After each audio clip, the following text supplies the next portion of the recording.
تیسرے پارے کا 11واں رکوع اور سورۃ آل عمران کا تیسرا رکوع جو 10 آیات پر مشتمل ہے۔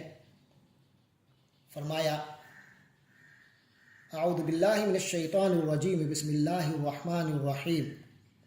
ان الذین یکفرون بآیات اللہ ویقتلون النبیین بغیر حق ویقتلون الذین یأمرون بالقسط من الناس فبشرہم بعذاب علیم۔ صدق اللہ العظیم۔ بے شک ان الذین یکفرون، بے شک جو لوگ انکار کرتے ہیں، کفر کرتے ہیں، بآیات اللہ، اللہ کی آیتوں کا، ویقتلون النبیین بغیر حق، اور ناحق نبیوں کا قتل کرتے ہیں، ویقتلون الذین یأمرون بالقسط من الناس، اور لوگوں میں سے جو انصاف کا حکم دیتے ہیں ان کا قتل کرتے ہیں، یعنی لوگوں میں جو انصاف کو قائم کرنے کی کوشش کرتے ہیں، جو لوگ ان انصاف کو قائم کرنے والوں کو قتل کرتے ہیں، ایسے قتل کرنے والوں کو، ایسے کافروں کو فرمایا فبشرہم، ایسے لوگوں کو، ان کو خوشخبری دے دیجئے بعذاب علیم، دردناک عذاب کی، یعنی بڑے خوش ہو رہے ہیں اپنے ان کرتوتوں پر، تو پھر ان کی خوشخبری کا نتیجہ دردناک عذاب ہے۔ اولئک الذین حبطت اعمالہم، یہ وہ لوگ ہیں کہ اکارت جائے گی ان کے اعمال، برباد ہو جائیں گے ان کے اعمال، فی الدنیا والآخرہ، دنیا میں اور آخرت، دنیا اور آخرت میں۔ قریش مکہ خاص طور پہ یہ سمجھتے تھے کہ ہمارے پاس خانہ کعبہ کی تولیت ہے، حاجی آتے ہیں، ہم ان کو خوراک دیتے ہیں، ان کو کھانا پینا دیتے ہیں، ان کی خدمت کرتے ہیں، تو یہ ہمارے نیک اعمال ہیں، ہم اپنے ان اعمال سے بچ جائیں گے۔ تو بتایا گیا ہے کہ جن لوگوں کی یہ فطرت ہو، جو کفر پر پکے ہوں، ایسے لوگوں کے تمام اعمال دنیا و آخرت میں برباد ہو جاتے ہیں، ان کا کوئی بدلہ نہیں ہوتا۔ وما لهم من ناصرین، اور نہ ہی ان کے لیے کوئی مددگار ہے۔ الم تر الی الذین اوتوا نصیبا من الکتاب،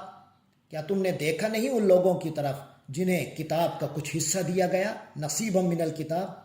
کتاب کا کچھ حصہ دیا گیا، یعنی اہل تورات و اہل انجیل، یدعون الی کتاب اللہ، ان کو اللہ کی کتاب کی طرف یعنی قرآن کی طرف بلایا جا رہا ہے، لیحکم بینہم،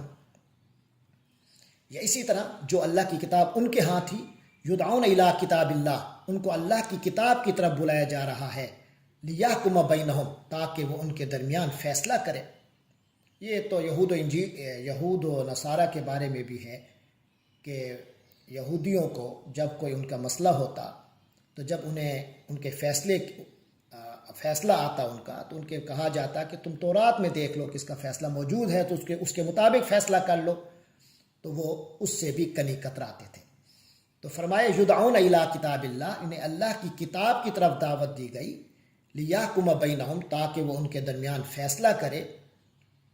ثم یتولی فریق منہم، پھر بھی یعنی ان کی اپنی کتاب کی طرف بھی جب انہیں بلایا گیا کہ اس کے مطابق بے شک فیصلہ کر لو، ثم یتولی فریق منہم، پھر ان میں سے ایک گروہ نے پیٹھ پھیر لی، وہم معرضون، اور وہ تو ہیں ہی روح گردانی کرنے والے، منہ پھیرنے والے۔ یہ تو ان کی فطرت بن چکی ہے، اپنی مانی ہوئی کتاب پر بھی اعتماد نہیں ہے۔ ذالک بانہم، ایسا کیوں ہے؟ کیونکہ ان لوگوں نے،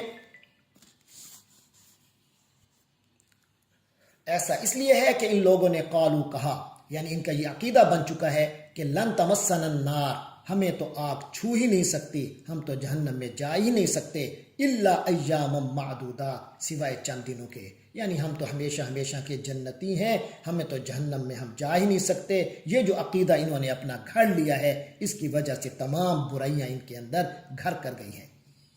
تو فرمایا وغرہم فی دینہم، ان کے دین کے معاملے میں ان کو دھوکے میں ڈال رکھا ہے، ما کانوا یفترون، جو وہ گھڑ رہے ہیں، جو گھڑتے رہتے ہیں۔ فکیف،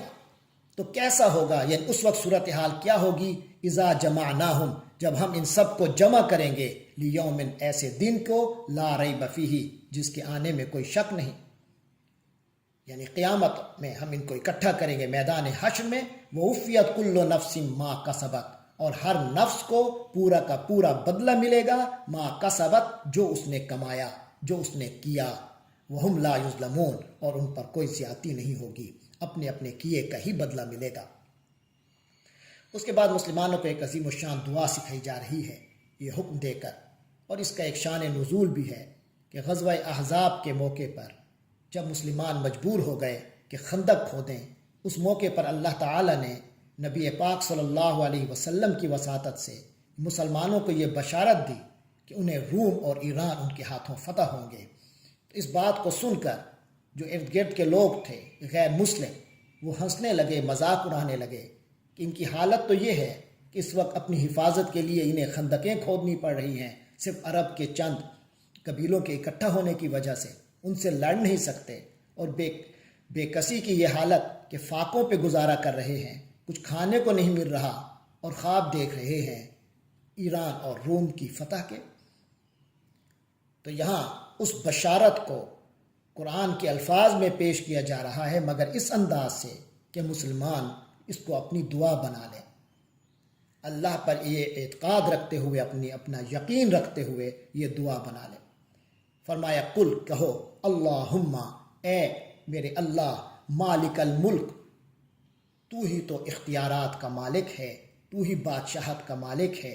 تو تل ملک کا، تو بادشاہت اختیار دیتا ہے، من تشاء جسے تو چاہتا ہے، وتنزع الملک کا، اور اختیار و بادشاہت تو کھینچ لیتا ہے، ممن تشاء جس سے تو چاہتا ہے، وتعز من تشاء اور تو ہی تو عزت دیتا ہے جسے چاہتا ہے، وتذل من تشاء اور تو ذلت دیتا ہے، ذلیل کر کے رکھ دیتا ہے، من تشاء جسے تو چاہتا ہے، بیدک الخیر، بھلائیاں تیرے ہی ہاتھ میں بھلائی ہے، ہر بھلائی جو ہم مانگتے ہیں وہ تیرے ہی تو اختیار میں ہے، انک علی کل شیء قدیر، بے شک تیری ذات ہر چیز پر قدرت رکھنے والی ہے۔ تولج اللیل، تیری قدرت تو اس قدر کہ تولج اللیل فی النہار، تو رات کو پرو دیتا ہے دن میں، وتولج النہار فی اللیل، اور دن کو پرو دیتا ہے رات میں۔ گرمیوں میں دن بڑے ہوتے ہیں، راتیں چھوٹی ہوتی ہیں، سردیوں میں راتیں بڑی ہوتی ہیں، دن چھوٹا ہوتا ہے۔ تو اللہ تبارک و تعالی اس طرح گرمیوں کے دنوں کو سردیوں میں راتوں میں تبدیل کر دیتا ہے، کہ کچھ لمحات کو راتوں کی لمحات میں تبدیل کر دیتا ہے، اور سردیوں میں رات طویل ہوتی ہے تو سردیوں کی رات کو گرمیوں موسم گرما کے دن کے لمحات میں تبدیل کر دیتا ہے۔ تو اس طرح اللہ تبارک و تعالی نے ایک نظام بنایا ہے، اتنی قدرت والی ذات ہے کہ تولج اللیل فی النہار، تو رات کو دن میں داخل کر دیتا ہے، وتولج النہار فی اللیل، اور دن کو رات میں داخل کر دیتا ہے، وتخرج الحی من المیت، تو ایسی ذات ہے کہ تو نکال لاتا ہے زندہ کو مردے سے، وتخرج المیت من الحی، اور مردے کو زندہ سے نکال لیتا ہے۔ اس کی عام مثال، ظاہری مثال تو مرغی اور انڈے کی بھی ہے کہ انڈا مردہ ہے، اس میں سے زندہ چوزا نکلتا ہے، اور مرغی زندہ چیز ہے، اس میں سے مردہ انڈا نکلتا ہے۔ لیکن اگر اس کے باطن میں جائیں تو کافر سے مسلمان کا پیدا ہونا، مسلمان سے کافر کا پیدا ہونا، عالم سے جاہل کا پیدا ہونا، جاہل سے عالم کا پیدا ہونا، یہ بھی ہم دیکھتے رہتے ہیں۔ وَتَرْزُقُ مَن تَشَاءُ، اور تو روزی دیتا ہے، عطا فرماتا ہے، بغیر جسے چاہتا ہے، بغیر حساب، بغیر حساب کے، بلا حساب عطا فرماتا ہے۔ لا يتخذ المؤمنون الکافرین اولیاء، آگے حکم ہے کہ مومنوں کو نہیں بنانا، الکافرین مومن کافروں کو مت بنائیں، اولیاء دلی دوست، اس طرح کا دوست کہ ان کے مقاصد زندگی ایک ہو کے رہ جائیں، اس طرح کی محبت اور دوستی کہ مقاصد زندگی اور نفع نقصان سب ایک ہو جائے۔ تو فرمایا مومنین کافروں کو مت بنائیں دلی اولیاء، اپنا اس طرح کا حامی و ناصر کہ من دون المومنین، مومنوں کے مقابلے پر۔ وَمَن يَفْعَلْ ذَلِكَ، اور جس کسی نے ایسا کیا، فَلَيْسَ مِنَ اللَّهِ فِي شَيْءٍ، پھر اس کا اللہ سے کوئی تعلق نہیں۔ إِلَّا أَن تَتَّقُوا مِنْهُمْ تُقَاةً، ہاں اتنا رشتہ قائم رکھنے کی اجازت ہے، إِلَّا مگر یہ، یعنی اتنا ہی تعلق رکھا جا سکتا ہے، أَن تَتَّقُوا مِنْهُمْ تُقَاةً، کہ تمہیں کوئی ڈر ہو ان کا، تقاتن کسی قسم کا، کوئی بچاؤ کا معاملہ ہو تو اتنا بچاؤ کیا جا سکتا ہے۔ وَيُحَذِّرُكُمُ اللَّهُ نَفْسَهُ، لیکن اللہ تبارک و تعالیٰ تمہیں اپنے آپ سے، اپنے عذاب سے ڈراتا ہے، اس کے بارے میں محتاط رہنے کا فرماتا ہے۔ وَإِلَى اللَّهِ الْمَصِيرُ، اور اللہ ہی کی طرف چل کے جانا ہے، لوٹ کر جانا ہے، اسی کی طرف ہماری منزل ہے۔ کل ان تخفو ما فی صدورکم، کہہ دیجئے اگر تم چھپاؤ جو کچھ تمہارے سینوں میں ہے، او تبدوہ یا اس کو ظاہر کرو، یعلمہ اللہ، اللہ تو اس کو جان ہی لے گا، وَيَعْلَمُ مَا فِي السَّمَاوَاتِ وَمَا فِي الْأَرْضِ، اور وہ تو جانتا ہے جو کچھ آسمانوں میں ہے اور جو کچھ زمین میں ہے، واللہ علی کل شیء قدیر، اور اللہ تبارک و تعالی ہر چیز پر اختیار رکھنے والا، قدرت رکھنے والا ہے۔ یوم تجد کل نفس ما عملت من خیر محضرا، ایک ایسا دن آنے والا ہے، تجد کل نفس، جب ہر نفس، ہر جان پا لے گی، اسے مل جائے گا، ما عملت من خیر، جو کچھ اس نے بھلا کیا ہوگا، محضرن، حاضر شدہ، اس کے سامنے، اس کا کیا سب کچھ کیا خیر کا اس کے سامنے ہوگا، وما عملت من سوء، اسی طرح وہ بھی جو اس نے برا کیا، اس کا خیر و سوء، اچھا اور برا، ہر عمل اس وقت اس کے سامنے ہوگا۔ تودو، تو وہ جان جس کا برا عمل اس کے سامنے آئے گا، تودو، وہ چاہے گی، لو ان بینہا و بینہ امدا بعیدا، کاش اس کے اور اس کے عمل، اس برے عمل کے درمیان، امدا بعیدا، بڑے دور کی مدت ہوتی، بہت دور کی مسافت ہوتی۔ وَيُحَذِّرُكُمُ اللَّهُ نَفْسَهُ، لہٰذا اللہ تعالیٰ تمہیں اپنی ذات کا ڈر،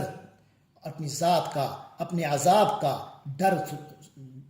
سے کا اندیشہ دیتا ہے، اس سے ڈرو، اس کا ڈر سناتا ہے۔ فاللہ رؤوف سے محتاط رہنے کا حکم دیتا ہے۔ واللہ رؤوف بالعباد، اور اللہ تبارک و تعالی تو شفقت فرمانے والا ہے بالعباد، بندوں پر۔ بسم اللہ الرحمن الرحیم، تیسرے پارے کا 12واں رکوع جو 11 آیات پر مشتمل ہے، فرمایا اعوذ باللہ من الشیطان الرجیم، بسم اللہ الرحمن الرحیم، کل، کہہ دیجئے، ان کنتم، اگر تم لوگ، تحبون اللہ، اللہ تعالیٰ سے محبت کرنے والے ہو، فاتبعونی، تم میری پیروی کرو۔ نبی پاک صلی اللہ علیہ وسلم کو فرمایا جا رہا ہے کہ فرما دیجئے کہ اگر تم لوگ مجھ سے محبت کرنے والے ہو، اگر تم لوگ اللہ سے محبت کرنے والے ہو تو پھر میری پیروی کرو، یحببکم اللہ، اس کے جواب میں اللہ تم سے محبت کرے گا، وَيَغْفِرْ لَكُمْ ذُنُوبَكُمْ، اور تمہارے گناہوں کو بخش دے گا، واللہ غفور الرحیم، اور اللہ تو بہت بخشنے والا، نہایت رحم فرمانے والا ہے۔ کل، کہہ دیجئے، اطیعوا اللہ والرسول، اللہ کی اور رسول کی اطاعت کرو، فَإِن تَوَلَّوْا، پھر اگر یہ لوگ پھر جائیں، فَإِنَّ اللَّهَ لَا يُحِبُّ الْكَافِرِينَ، تو بے شک اللہ تبارک و تعالی کافروں کو پسند نہیں فرماتے۔